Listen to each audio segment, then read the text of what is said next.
Hello mga pina-vlogger! Welcome to Mas Sawyer TV Official. Sa araw na ito ay ituturo ko sa inyo ang mga prutas na makikita sa Thailand at paano ito bigkasin sa kanilang salita.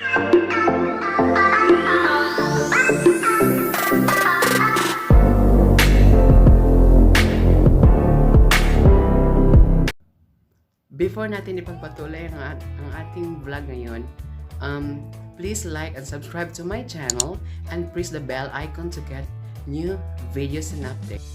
Days later. Sa Thailand po, ang prutas ay tinatawag po nilang pulamay. Pulamay o pulamay.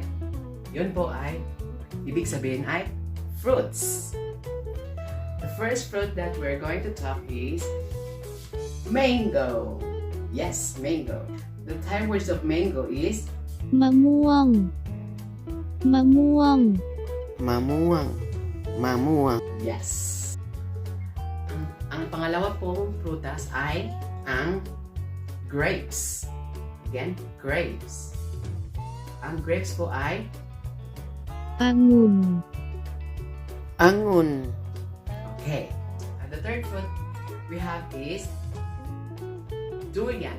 The third fruit is durian. What is durian in Thai? ทุเรียน Durian. Okay. Ang pang-apat na frutas, ang pang-apat na fruits ay ang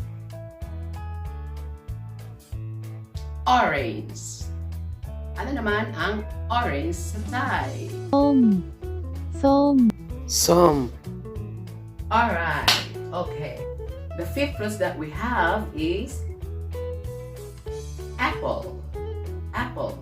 Thai words ng apple ay แอปเปิ้ล Apple. okay. The sixth fruit that we have here is the watermelon. Watermelon. Ang watermelon ay แตงโม Tengmo. Tengmo. yes. Ang pangpito or the seventh fruits that we are going to talk is the that's it. Pineapple. Pineapple. Sa Thailand po, itinatawag po nilang สับปะรด Saparot. yes. Ang pangwalo or the eighth fruits that we have here is the ano yan? Banana. It's banana.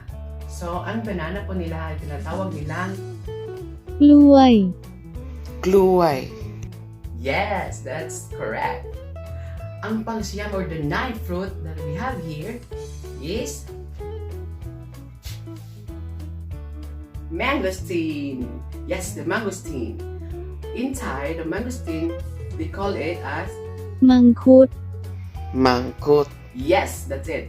Again, Mangkut. yes. The 10th fruit is what is the 10th fruit that we have?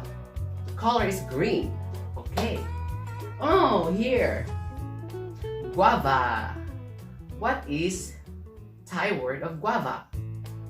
ฝรั่ง Farang. Yes, it's Farang. ฝรั่ง that's it. 12 seconds later. So, paano naman kung magtatanong ka sa isang tao, sa isang Thai person, kung ano ang gusto niya kakainin na fruits or what foods do you like to eat? So, ano ang sasabihin mo? Ganito po magtanong sa isang Thai na person kung ano ang prutas na gusto niyang kainin. Ganito po. คุณชอบทานผลไม้อะไร คุณชอบทานผลไม้อะไร Kon chop tan polamay alay ka. Yes, ganun po. At paano naman ito sasagutin natin? What fruits do you like to eat? So, sasagutin, I like to eat mango. Paano naman ito sa Thai? Okay? Ganito po. ฉันชอบทานมะม่วง Chan chop tan mamuang. Yes, ganun po. 3:28 a.m. Hello guys! Hi mga pina-vlogger! Thank you for watching my video today and hope you are and I hope that you learned something from my vlog today and I hope you're going to subscribe to my channel and You also click the notification below from the teacher video.